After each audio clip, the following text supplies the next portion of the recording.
하나님을 사랑하는 사람들은 교회에서 헌신의 자세로 섬기는 모습을 볼 수가 있습니다.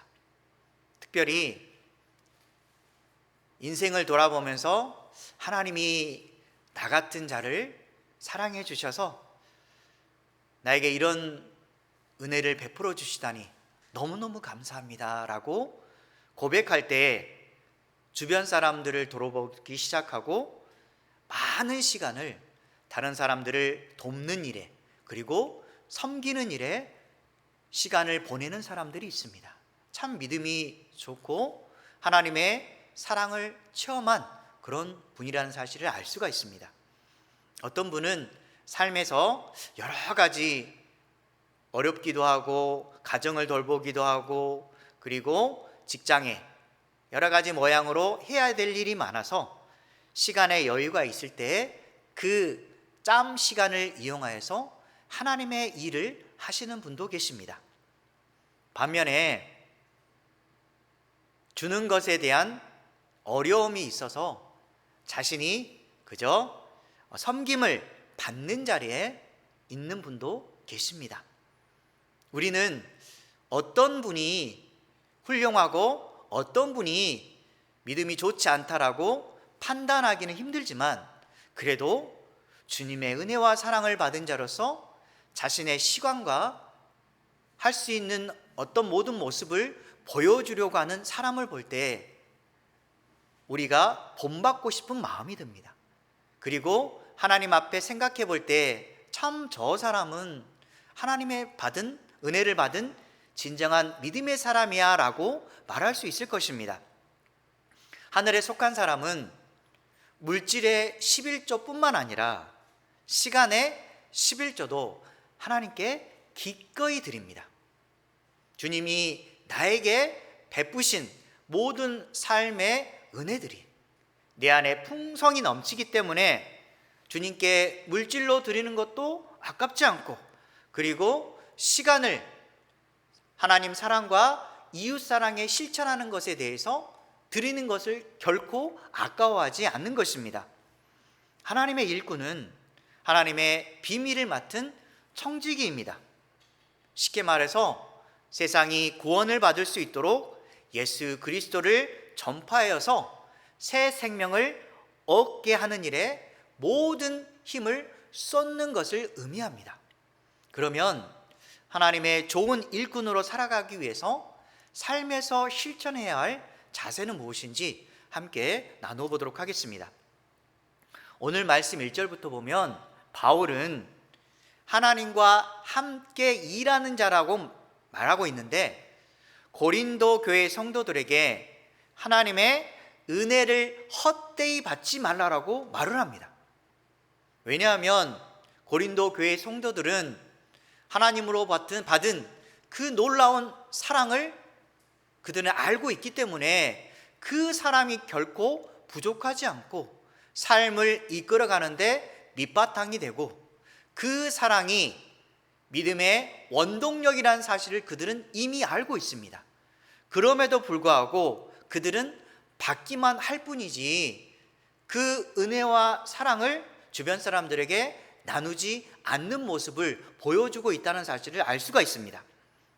은혜를 헛되이 받는다라는 말은 은혜를 받았지만 아무런 효과나 삶에서 유익이 없는 삶을 산다는 것을 알 수가 있습니다. 쉽게 말해서 하나님께서 좋은 것들을 주셨는데 자신은 그것을 받기만 할 뿐이고, 하나님의 주신 그 은혜를 주변 사람들에게 나누면서 열매를 맺히는 삶을 살지 않는다는 것입니다. 이것은 결국 이기적인 신앙입니다. 우리는 사랑을 받았으면, 진심으로 누군가로부터 진정한 사랑을 받았으면 그 사람에게 무엇인가를 갚고 싶고 베풀고 싶고 내가 가진 모든 것을 나누어 주고 싶은 마음이 있을 것입니다. 하나님을 진심으로 사랑하는 사람은 주님께서 나 같은 죄인을 사랑해 주셨고 선택해 주신 것에 대한 너무너무 감사해서 어떻게 해서든 자신이 할 수 있는 일에 최선을 다하려고 할 것입니다. 이게 진짜 하나님의 일꾼이고 하나님의 사랑을 받는 사람일 것입니다. 그런데 고린도 교회의 사람들 중에는 바울이 전한 화목의 메시지를 거절하고 하나님의 은혜를 귀하게 여기지 않는 그런 이들이 있었다는 것입니다. 분명히 우리는 하나님의 사신입니다. 대사입니다. 하나님께서 우리를 보내주셨고 우리는 보냄을 받는 자로서 세상에 나가서 하나님의 사신으로서 대사로서의 역할을 충분히 감당하여서 하나님과 화목하는 인생을 살아야 됩니다. 고린도후서 5장 20절 말씀에 이미 우리가 본 적이 있는데 함께 읽도록 하겠습니다. 그러므로 우리가 그리스도를 대신하여 사신이 되어 하나님이 우리를 통하여 너희를 권면하시는 것 같이 그리스도를 대신하여 간청하노니 너희는 하나님과 화목하라. 그리스도를 대신하여서 예수님께서 하나님으로부터 보냄을 받는 분으로서 사신이 되었습니다. 하나님의 사랑을 증거하면서 그분이 직접 십자가에 못 박히고 그리고 하나님의 사랑을 그대로 나타내 보이셨습니다. 우리는 그리스도를 대신하여서 이제는 하나님의 사랑을 증거하고 보여주는 그리스도의 대사로서의 신분을 가지고 있습니다. 그러면 우리는 하나님의 복음을 기꺼이 증거하고 그리스도인다운 모습을 세상에서 살아야만 되는 것입니다. 그것은 곧 하나님과 화목하는 인생을 살아가는 것입니다. 화목하는 그 삶은 우리가 이미 알고 있을 것입니다. 하나님과 인간 사이에 죄로 인하여 막혔던 이 담을 예수 그리스도께서 자신의 그 사랑을 나타내 보이심으로 십자가의 그 피 흘리심으로 이 죄에 막힌 담을 기꺼이 없애주셨습니다. 그 하나님과 인간이 화목하게 되었다는 그 놀라운 사실에 대해서 우리는 감사합니다라는 표현을 이 땅에서 해야 됩니다. 그래야 해서 사람들에게 하나님이 여러분을 사랑하십니다. 그래야 해서 예수 그리스도를 이 땅에 보내주셨고 그분이 우리의 죄를 위하여 기꺼이 모든 것을 감당하셨고 여러분이 그분을 믿기만 하면 구원을 받게 될 것이고 그분과 함께하는 인생을 살아가면 이 땅의 모든 어려움과 힘겨움을 기꺼이 이겨낼 수가 있습니다. 왜냐하면 여러분은 예수 그리스도를 믿는 자로서 영원한 하나님의 나라가 보장되었기 때문입니다. 여러분은 어떻게 살아가고 있습니까? 세상의 어려움 때문에 무거운 짐을 지고 살아가고 있습니까? 이 짐을 내려놓도록 주님께서 이 땅에 오셨고 이제는 이 주님과 함께 생활한다면 이 짐이 가벼워질 것이며 영원한 하나님의 나라의 소망을 가지고 있기 때문에 우리는 이 땅을 살아가는 게 너무너무 행복한 삶이라는 사실을 깨닫게 됩니다. 비록 순간순간마다 어려움이 오고 눈물이 날 때도 있지만 먼 미래를 생각하며 나는 하나님을 믿음으로 나의 집은 영원히 보장되었다는 사실, 기쁨의 그 나라에 가서 영원한 즐거움을 누리며 살 것이기 때문에 잠깐 있는 이 고통은 잠시 있을 뿐이고 앞으로의 영원한 기쁨은 내 삶이 보장되어 있다라는 그러한 믿음을 가지고 사시기 바랍니다 라고 우리는 믿음을 전하며 살아갈 수가 있는 것입니다. 우리는 하나님과 화목하기 위해서 기꺼이 그리스도의 십자가의 복음을 전하며 살아가는 것입니다. 그런데 이러한 하나님의 사랑에 대한 마음을 알고 복음을 듣고도 열매 없는 삶을 살아가는 것은 결국 은혜를 헛되게 받은 것입니다. 우리 은혜의 찬양에 보면 이 가사 속에 보면 내가 누려왔던 모든 것들, 내가 삶을 살아가면서 주님께 받아왔던 그 기쁨의 삶들 세면 셀수록 하나님의 은혜입니다. 비록 삶 속에서 다른 사람들이 나를 힘겹게 하고 또한 여러 가지 물질적으로 살아가는 인생에 있어서 여러 사람과의 관계의 어려움으로 힘겨운 삶을 살아가고 있지만 내가 누려온 그 은혜에 비하면 아무것도 아닙니다. 나는 행복한 사람입니다. 이렇게 고백할 수 있는 것입니다. 이사야 49장 8절에 보면 그래서 바울은 하나님이 주신 그 은혜의 기회를 놓치지 말라고 하는 것입니다. 결코 잊지 말라고 하는 것입니다. 이사야 49장 8절 말씀 함께 읽겠습니다. 여호와께서 이같이 이르시되 은혜의 때에 내가 내게 응답하였고 구원의 날에 내가 너를 도왔도다. 내가 장차 너를 보호하여 너를 백성의 언약으로 삼으며 나라를 일으켜 그들에게 황무하였던 땅을 기업으로 상속하게 하리라. 첫 부분에 보면 은혜의 때라고 나옵니다. 이사야의 말하고 있는 그 은혜의 때는 바벨론 포로에서 이스라엘을 회복시키는 때입니다. 신약 시대의 성도는 이제는 이 구원의 은혜를 예수님 안에서 경험하게 됩니다. 은혜의 때는 쉽게 표현하자면 구원의 은혜에 감사하는 때고 내가 그것을 누리는 것을 말합니다. 그런데 우리는 이 귀한 은혜를 누리기보다는 은혜를 땅속에 가두거나 또는 우리 마음속에 숨깁니다. 그 은혜를 표출해야 되는데 그 기쁨에 대한 감사를 늘 삶에서 누리며 살아야 되는데 자꾸 세상에 걱정과 염려가 들어와서 그 은혜를 땅속에 숨겨두는 것입니다. 아니면 내 마음속에 가두어두는 것입니다. 여러분, 우리는 하나님께 은혜를 받은 사람으로서 너무너무 귀한 선물을 받았습니다. 주변을 둘러보십시오. 사랑하는 자녀가 있고 또한 내가 먹을 수 있는 음식들이 있고 또한 잠잘 수 있는 집이 있습니다. 얼마나 귀한 은혜입니까? 그럼에도 불구하고 더 많은 것을 누리고자 하다 보니까 자꾸 우리 머릿속에 어려움이 생기고 더 쥐려고 하는 그 순간 우리에게 커다란 무거운 짐들이 어깨에 그대로 짓누르는 것입니다. 하나님께서 주신 그 은혜의 때를 누리면 누릴수록 우리의 짐은 가벼워집니다. 그래서 바울은 지금이 바로 은혜를 받을 때라고 말하는 것입니다. 그리고 구원을 얻을 때라고 계속해서 말하고 있는 것입니다. 자꾸 세상의 것에 의해서 여러분 머리와 어깨에 짐을 자꾸 지우지 마시기 바랍니다. 내가 받은 그 감사를 삶에서 늘 누리며 사시기 바랍니다.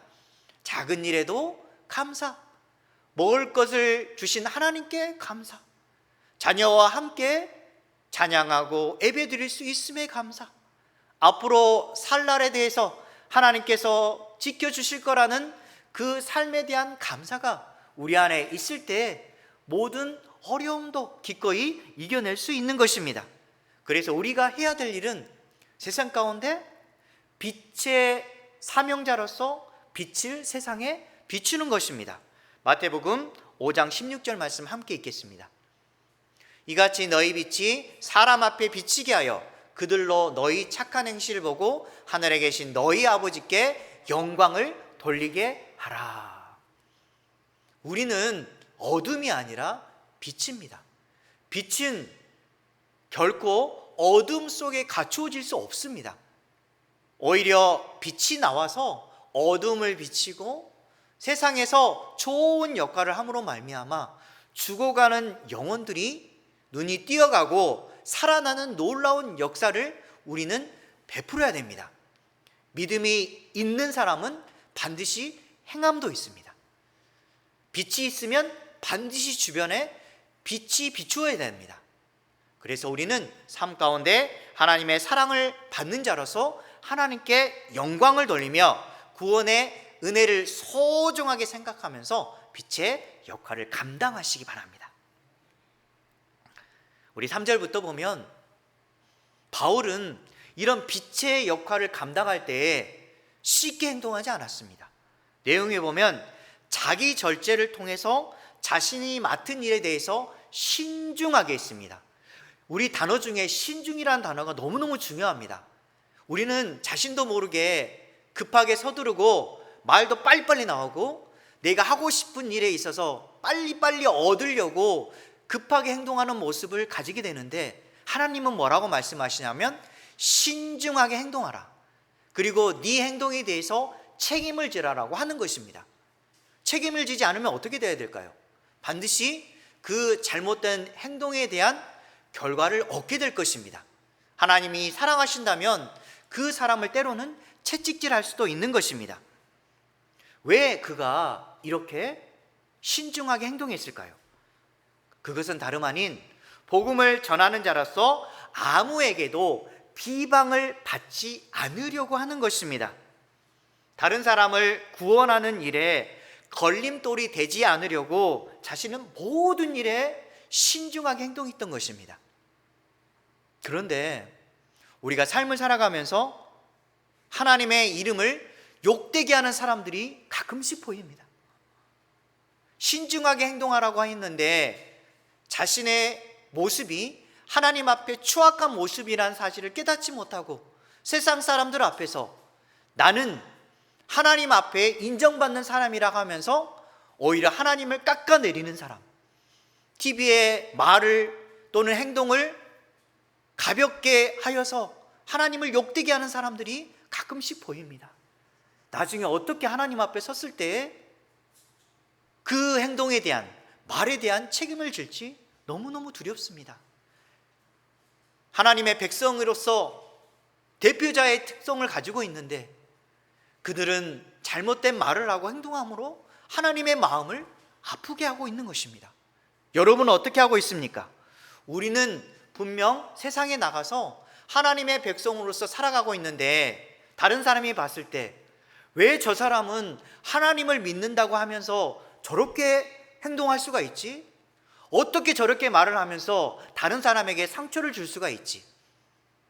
어떤 직장에 다니고 있는데 자신이 맡은 일에 최선을 다하지 않고 어떻게 하면 편하려고 하고 자신이 맡은 일을 가볍게 생각하는 그런 일을 할 수가 있지라고 말을 듣는다면 어떻게 하나님 앞에 부끄러워서 얼굴을 들 수가 있겠습니까?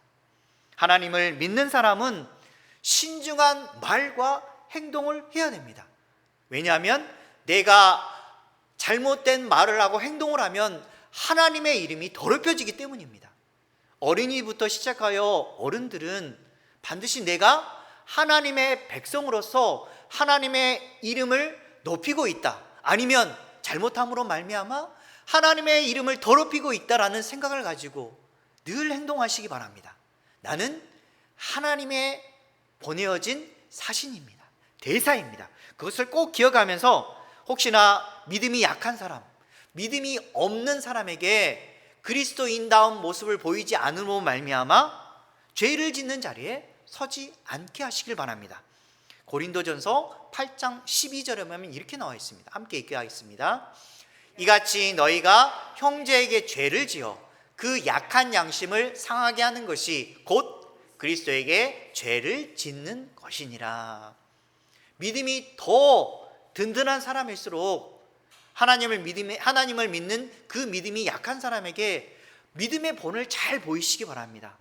혹시 실수해서 잘못된 모습을 보일 때 믿음이 약한 사람이 그 사람을 보면서 믿는 사람이 저렇게 하네? 이렇게 생각하고 잘못된 길을 가게 되거나 믿음의 양심이 약하여서 죄 짓는 자리에 서게 하는 그런 잘못된 모습을 보여줄 수가 있는 것입니다. 하나님의 백성들은 항상 말과 행동에 있어서 신중하게 하는 것입니다. 그런데 이렇게 하나님의 뜻에 따라서 살아가면 살아갈수록 은혜만 받는 것일까요? 하나님께서 주신 그 은혜가 너무너무 감사하고 일이 잘 풀릴 때가 많지만 그렇지 않습니다. 항상 하나님의 사랑을 받는 사람은 은혜와 사랑을 받으면 받을수록 또 무엇이 있냐면 고난도 함께합니다. 왜냐하면 주님을 사랑하기 때문에 자신을 기꺼이 내어주고 자신을 버린 자는 이웃을 사랑하고 이웃을 책임지면 질수록 자신에게는 어려움이 임할 수가 있는 것입니다. 그래서 사도 바울에게 여러 가지 어려움이 왔습니다. 그것은 9가지 역경이 나옵니다. 오늘 말씀해 보면 이 9가지 역경은 한 가지 단어로 표현할 수 있을 수 있습니다. 그것은 인내하는 것입니다. 인내하는 것. 그 9가지 역경이 뭐냐면 환난과 궁핍과 고난과 매맞음과 갇힘과 난동과 수고로움과 자지 못함과 먹지 못함입니다. 이 9가지가 그에게 찾아옵니다. 환난과 궁핍과 고난이 여러분에게 온다면 어떡하시겠습니까? 쉽게 표현해서 물질적으로 시험이 오고 육체적으로 어렵고 정치인적으로 너무너무 힘겨운 삶을 살아간다면 여러분은 하나님을 믿는 사람으로서 어떻게 살아갈 수 있을까요? 아마도 우리의 마음과 생각이 피폐해질 것입니다. 하나님을 믿으면 잘 될 것이라고 생각했는데 고난이 찾아오다니, 내 물질적으로 시험이 오다니, 그리고 내 육체가 이렇게 아플 수가 있다니 생각하면서 아마도 많은 아픔을 느낄 것입니다.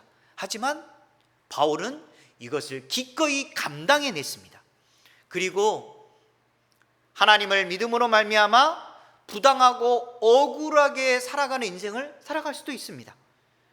사도 바울은 매맞기도 하고 감옥에 갇히기도 하고 하나님을 믿음으로 말미암아서 주변 사람들이 오히려 시기하고 질투하여서 난동을 부리는 그런 자리에 있기도 하였습니다.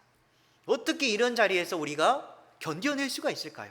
하지만 그는 하나님의 이름을 위하여 고난받는 것을, 감옥까지 갇히는 것을 기꺼이 인내하고 참았습니다. 고난을 받으면 받을수록 그는 기뻐했습니다.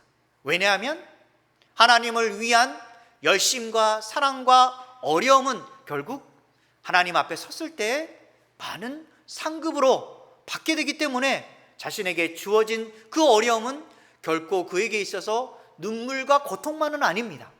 결국 하나님의 나라가 있을 때 칭찬과 또한 상급이 그에게 주어지는 것입니다. 우리도 마찬가지입니다. 우리 인생에 수고로움과 자지 못함과 먹지 못함 등 여러 가지 인생의 어려움이 올 때에 우리도 사도 바울처럼 기뻐하며 인생을 살아갈 수가 있을 것입니다. 열정적인 사역으로 인하여서 물론 육체적인 고통과 아픔이 있을 줄 모르지만 잠을 자지 못하고 수고롭고 먹지 못하는 그런 상황에 직면할 수도 있지만 하나님께서 나와 함께 한다는 그 사실만으로 감사해서, 하나님이 나를 사랑하신다는 그 자체만으로 감사해서 기꺼이 이 일을 감당했을 때 그 사람은 우리 삶의 인생에서 가장 행복한 사람이 아닐까요? 기꺼이 주님과 함께하는 인생, 이것이 우리 인생의 최대의 행복이 아닐까요? 그래서 그는 결국 이 모든 9가지 역경을 견뎌낼 수 있었던 것입니다. 그가 견뎌낼 수 있는 4가지 사역과 사역의 방식이 있습니다. 4가지 사역은 뭐냐면 깨끗함과 지식과 오래 참음과 자비함입니다. 여기서 깨끗함이라고 하는 것은 청결함이라고 볼 수 있는데 모든 행동과 동기가 순전함을 알 수가 있습니다. 여러분들은 왜 교회에 다니십니까? 왜 하나님을 믿고 이 자리에 나와서 예배의 자리에 함께 하십니까? 혹시나 이 자리에 나오면 내가 장사를 하기 때문에 교회에 이름을 걸면 내가 많은 이득을 얻을 수 있어서 교회 다니십니까? 아니면 주변 사람들, 특히 가족들이 다녀야 한다고 자꾸 말을 하니까 나와서 함께 예배에 동참하여서 가족의 관계가 어려워지지 않기 위해서 양보한다는 셈치고 이 자리에 나왔습니까? 우리는 하나님을 사랑하기 때문에 주님께서 주신 그 삶의 은혜가 너무너무 감사하기 때문에 이 자리에 나와서 하나님께 예배드리는 것입니다. 결코 하나님을 믿는 동기가 더럽지 않고 오직 깨끗하고 정결한 마음으로, 순결한 마음으로 이 자리에 함께하는 것입니다. 그리고 하나님을 아는 그 지식이 내 삶을 살아가는 데 중요한 밑거름이 됩니다. 하나님을 알기 때문에 내가 어디를 가든지 하나님을 자랑할 수 있고 어려운 상황에 직면했을 때라도 하나님은 나와 함께 해주시고 내 인생을 책임져 주시고 나의 인생의 방패와 산성이 되어 주신다는 사실을 알기 때문에 그 지식으로 말미암아 우리는 세상에서 살아갈 수 있는 것입니다. 또한 두 가지, 자비함과 인내, 이것은 성령의 열매라고 볼 수 있는데, 그는 자신을 힘들게 하는 사람들로 말미암아 비록 마음의 아픔이 있고 때로는 흔들리기도 있었지만, 하지만 그는 성령의 역사하심으로 말미암아 결코 넘어지지 않았습니다. 사람들이 비난하고 네가 어떻게 그렇게 할 수가 있어 라고 손가락질을 했을 때에도 그는 묵묵히 인내하고 견뎌낼 수 있었습니다. 성령의 열매를 맺으며 살아왔던 그의 삶의 모습이기 때문입니다.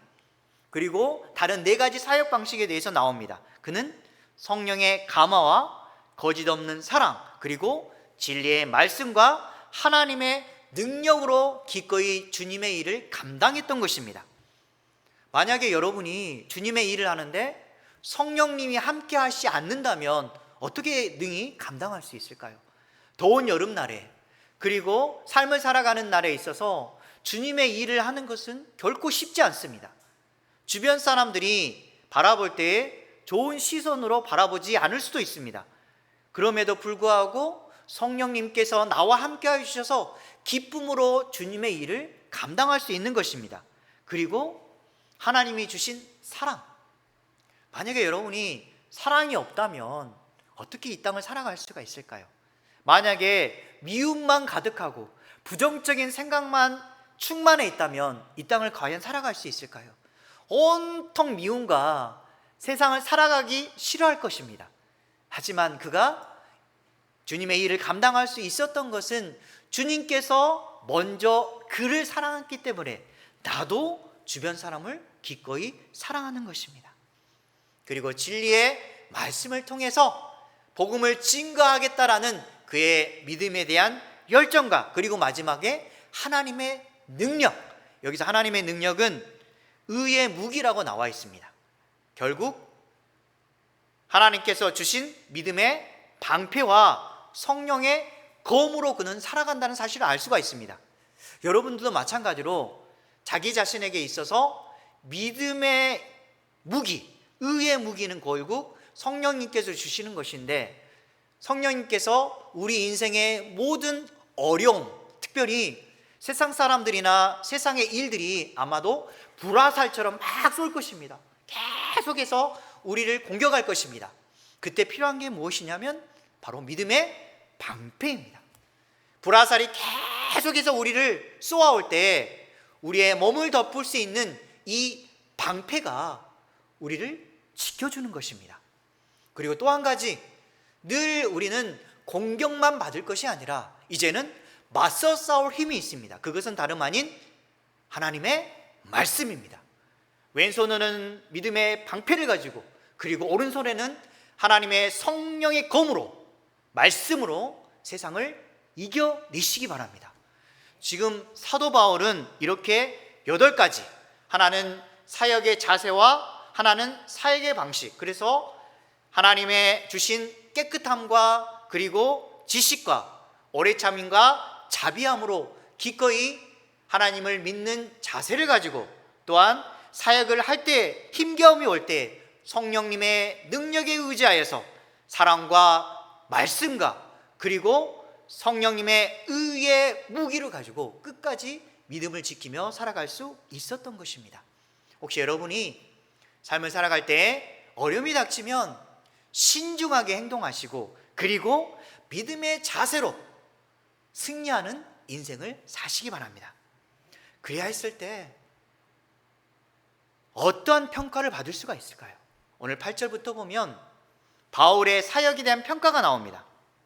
하나님의 일꾼으로서 모든 중요한 긍정적인 평가가 임해야 되는데, 너무 놀라운 것은 평가는 역설적이라는 사실입니다. 쉽게 얘기하면 하나는 잘했다와 하나는 못했다는 것입니다.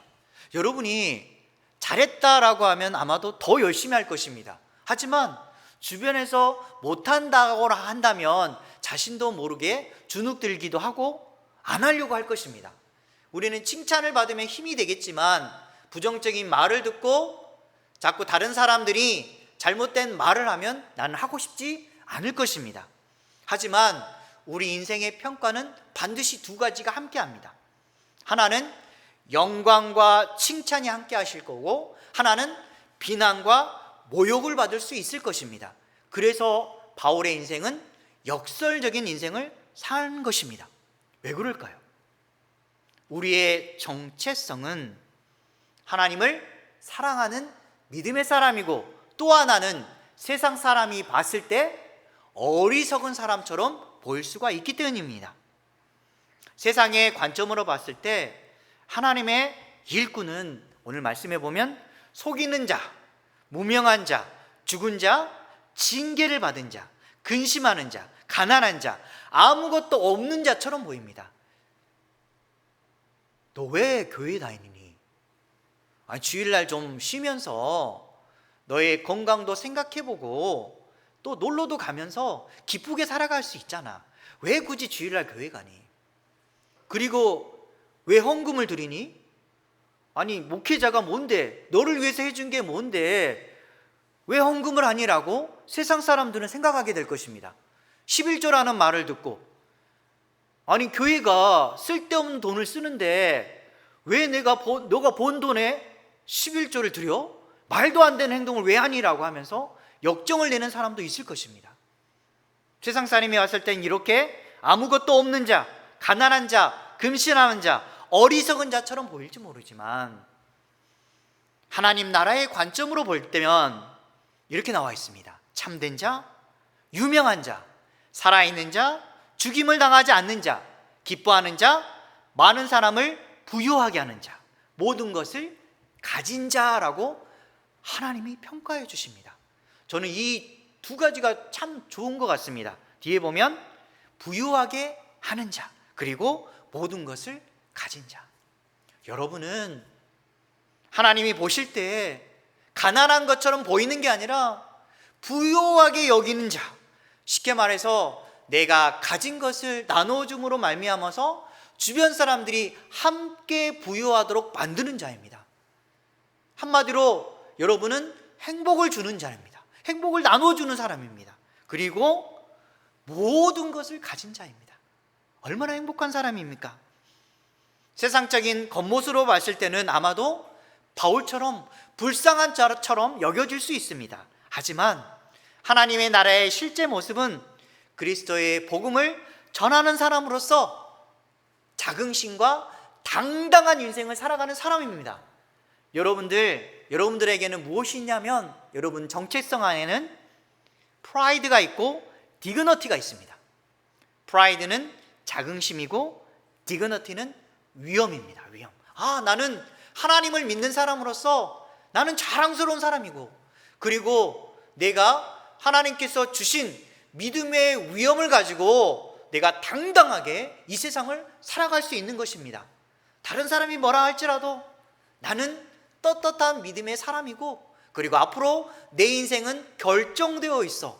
하나님께서 나를 책임져 주시고 마지막 주님의 나라에 갔을 때 주님께서 나를 칭찬해 주실 거야 라는 믿음을 가지고 꿋꿋하게 살아갈 수 있는 것입니다.